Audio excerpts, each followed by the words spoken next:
Astăzi vom reacționa la acest video. Dacă o fi amuzat sau nu. Deci nu uitați să like și subscribe pentru alte videoclipuri. Și nu uitați să abonați și la regele meu, că dacă are nevoie de mai mulți abonați, ajutați-l și pe el. Și da, o să aveți linkul de descriere din videoul ăsta. Da, o să vă pun link, să vă abonați și o să pun link de la videoclipul acesta. Deci o să înțelegeți.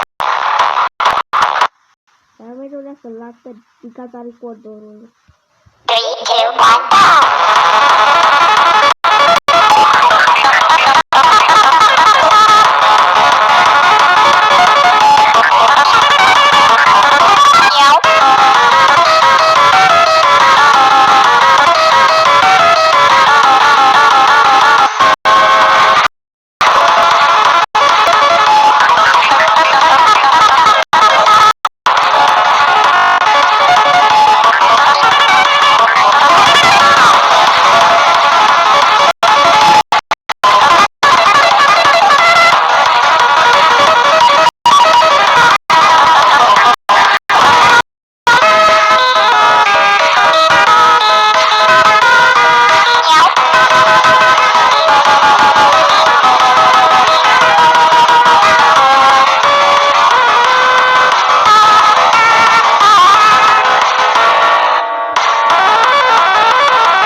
What?